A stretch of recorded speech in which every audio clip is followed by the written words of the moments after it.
Hello दोस्तों, मैं अक्षय और आपका स्वागत है हमारी इस ऑल प्रोग्रामिंग हिंदी चैनल पर। तो दोस्तों, आज की इस वीडियो में हम सर्कल फंक्शन की मदद से सर्कल को ड्रॉ करने का सी प्रोग्राम बनाना सीखें। तो दोस्तों, साथ ही में हम सर्कल की मदद से इस पैटर्न को ड्रॉ करने का भी प्रोग्राम बनाएंगे।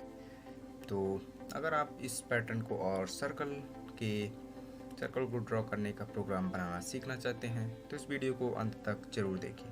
तो दोस्तों, आगे बढ़ने से पहले मेरी छोटी सी रिक्वेस्ट है, अगर आपने अभी तक हमारे चैनल को सब्सक्राइब नहीं किया है तो चैनल को सब्सक्राइब जरूर कर लें, क्योंकि हम इसी तरह की प्रोग्रामिंग से रिलेटेड वीडियोस लाते रहते हैं। तो दोस्तों, हम इस प्रोग्राम को टर्बो C++ IDE पर बनाएंगे। तो इस प्रोग्राम को आप कोड ब्लॉक्स पर ही रन कर सकते हैं, लेकिन आप इस प्रोग्राम को विजुअल स्टूडियो कोड पर रन नहीं कर सकते। तो चलिए चलते हैं टर्बो C++ IDE पर। दोस्तों, हम सर्कल फंक्शन का प्रोग्राम बनाने से पहले हम थोड़ा सर्कल फंक्शन के बारे में जान लेते हैं। तो जब हम सर्कल फंक्शन को कॉल करते हैं तो कुछ इस प्रकार हम सर्कल फंक्शन में वैल्यूज़ को पास करते हैं। जैसे हमने 250 पास किया और 300 और हमने 100 पास किया। तो यहाँ पास 250 x हो गया x कोऑर्डिनेट, और 300 जो हो गया वो y कोऑर्डिनेट, जो कि लंबाई होगी, और ये चौड़ाई होगी 250, और ये होगा 100 रेडियस। तो आपका एक पॉइंट आएगा, सेंटर पॉइंट होता है जो आपका 250 और 300 जहाँ पास आता है वो सर्कल का सेंटर पॉइंट होता है। मान लीजिए 250 और 300 का सेंटर पॉइंट यहाँ पास आता है, तो यहाँ पास से फिर 100 रेडियस का एक सर्कल ड्रॉ होगा। इस प्रकार इसकी वैल्यूज़ 100 होगी, जो ये हमने ड्रॉ की है 100 पिक्सल्स, और फिर इसी के हिसाब से ही हमारा जो सर्कल होगा वो ड्रॉ किया जाएगा इस प्रकार। तो ये जो हमारा है ये 100 रेडियस है, और जो इस प्रकार में दूरी है लंबाई इसकी जिसे हम बोल सकते हैं वो है 300 इसकी लंबाई होगी, सेंटर पॉइंट इसका होगा, और इस प्रकार में जो होगा वो 250 होगा। इस प्रकार में तो 250 होगा। तो इस प्रकार इन वैल्यूज़ का मतलब होता है। चलिए इसका प्रोग्राम बनाकर थोड़ा और ही अच्छी तरह समझ लेते हैं। तो दोस्तों, सबसे पहले हम एक न्यू फाइल ओपन कर लेते हैं। तो हमारी न्यू फाइल ओपन हो चुकी है। इसके बाद हम हेडर फाइल को इंक्लूड करेंगे, conio.h हेडर फाइल को।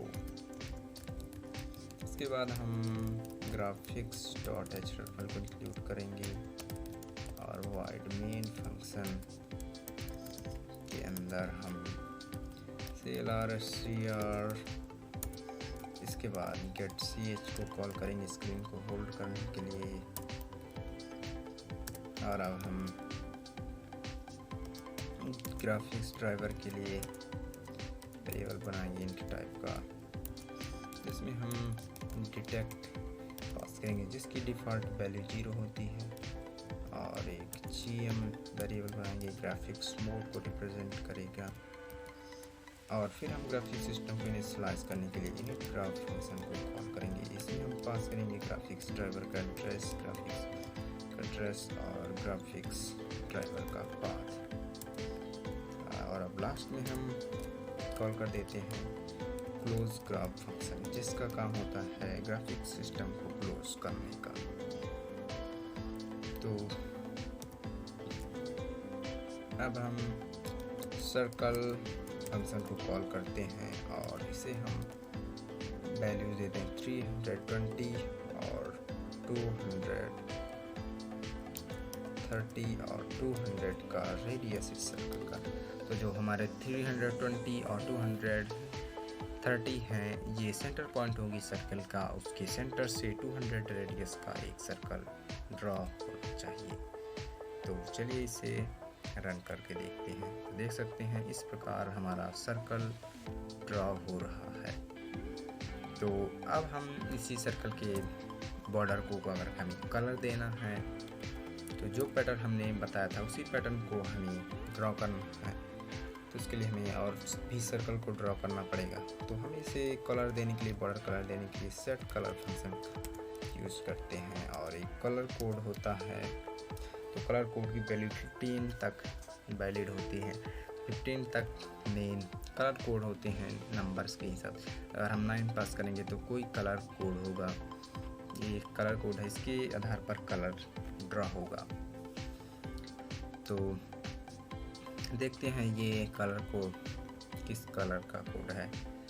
तो ये ब्लू टाइप का कलर कोड है।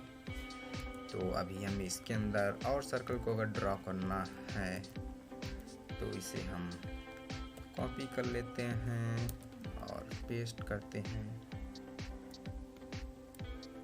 तो ये भी हमारे में कॉपी हो गया है। तो हमें केवल रेडियस को कम करना है।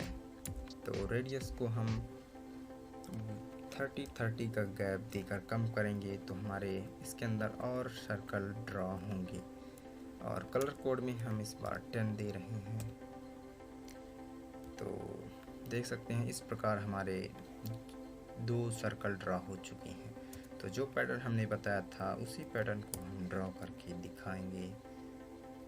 तो फिर से हम कॉपी पेस्ट कर रहे हैं और फिर से हम 30 का ही गैप रखेंगे। तो इस बार हमारा 140 होगा।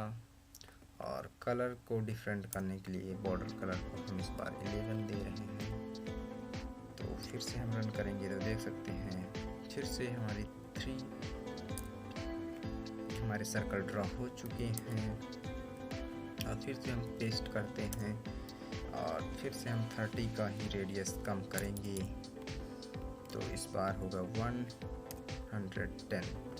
और कलर को हम फिर से चेंज करेंगे। हमें सेंटर पॉइंट को चेंज करने की ज़रूरत नहीं है, केवल रेडियस को हम चेंज करेंगे। तो जो हमारा सर्कल है वो अंदर ड्रा होता जाएगा इस प्रकार। इसके बाद हम फिर से एक और सर्कल को ड्रा करने के लिए फिर से सर्कल फंक्शन को कॉल करेंगे और बॉर्डर कलर देने के लिए हम कलर कोड डालेंगे। इसके बाद हमें फिर से 30 का डिफरेंस देना है, 30 कम करना है रेडियस। तो हम 80 देंगे इस बार। तो इस प्रकार फिर से हमारा एक और सर्कल ड्रॉ हो चुका है। अब हम फिर से पेस्ट करेंगे और फिर से हम कलर कोड को चेंज करेंगे। इस बार हम 12 दे रहे हैं कलर कोड को। और इसमें 30 का अंतर हम अगर देंगे तो 50 होगा। 30 हम कम करेंगे रेडियस। तो एक और सर्कल ड्रॉ हो चुका है हमारा। तो जो पैटर्न हमने बनाया बताया था शुरू में, वो हमारा पैटर्न लगभग ड्रॉ हो चुका है। तो ये हमारा लास्ट है। तो इसका हम कलर दे रहे हैं, कलर कोड हम 6 दे रहे हैं और इसकी वैल्यूज़ होगी इस बार 20। तो देख सकते हैं कि हमारा एग्जैक्ट वही जो हमने शुरू में दिखाया था वही पैटर्न प्रिंट हो चुका है। तो ये था सर्कल को ड्रॉ करने का प्रोग्राम और साथ में सर्कल की मदद से इस पैटर्न को प्रिंट करने का प्रोग्राम। तो दोस्तों हम आशा करते हैं आपको ये वीडियो जरूर पसंद आई होगी। अगर आपको इस प्रोग्राम का सोर्स कोड चाहिए तो इसका लिंक हम डिस्क्रिप्शन में दे देंगे, वहाँ से जाकर आप इस सोर्स कोड को, इस प्रोग्राम की सोर्स कोड को ले सकते हैं। अगर आपको ये वीडियो पसंद आई तो इस वीडियो को लाइक ज़रूर करें और अगर आप हमारे चैनल पर नए हैं तो चैनल को सब्सक्राइब करना बिल्कुल भी ना भूलें, क्योंकि हम इस तरह की प्रोग्रामिंग से रिलेटेड वीडियोज़ लाते रहते हैं। तो दोस्तों आज के लिए बस इतना ही। फिर मिलेंगे ऐसी इंटरेस्टिंग और नई वीडियोस के साथ। तब तक के लिए जय हिंद।